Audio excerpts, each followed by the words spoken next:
Ayushman card को नहीं बड़ खबर आसिला।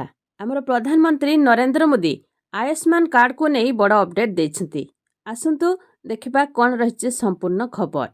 वीडियो को लाइक करंतु, चैनल सहित जोड़ी होई रहबा पई चैनल को सब्सक्राइब करी साइड रे आस्थुवा बेल आइकन क्लिक करी ऑल सिलेक्ट करनियंतु। जदि आपणकर परिवारर आयुष्मान भारत योजना अधीन 5 लाख पर्यंत मागणा चिकित्सारू उपकृत होउछंती, तेबे आपण मानक पई एई खबरटी जानिबा गुरुत्वपूर्ण। सरकार आयुष्मान कार्ड सहित जड़ित नियम रे बड़ परिवर्तन घोषणा करछंती। कथा हला जे एबे आधार ई-केवाईसी बिना नूतन कार्ड प्रदान कराजिबो नाही किंबा पुराना कार्ड रो चिकित्सा ग्यारंटी दियाजिबो नाही। जातीय स्वास्थ्य प्राधिकरण कार्ड प्रदान प्रक्रिया को आहुरी कठोर करछि।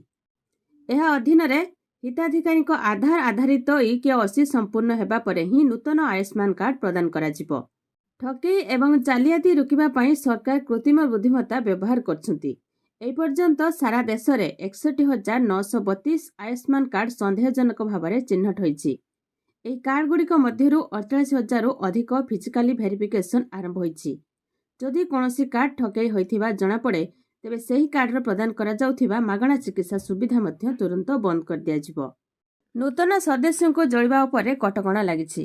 पूर्वरु आयुष्मान कार्ड रे नूतन परिवार सदस्यों को जोड़िबा बहुत सहज थिला, किंतु वर्तमान सरकार एही प्रक्रिया को यथेष्ट सीमित करछंती।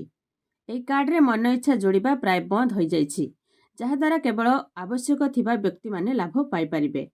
सरकार कहिसंती जे जेउ माने योग्य नहंती सेमाने मध्य एही योजनार लाभ नेउथिले। जदि आपणकर कार्ड आधार सहित लिंक होई नाही किंबा आपणकर सूचना भूल बोली जणा पड़े, तेबे आपण हॉस्पिटल चिकित्सा समय रे असुविधार सम्मुखीन होई पारंती। समय मध्य रे आपणकर ई-केवाईसी स्थिति जांच करबा को निश्चिंत करतु।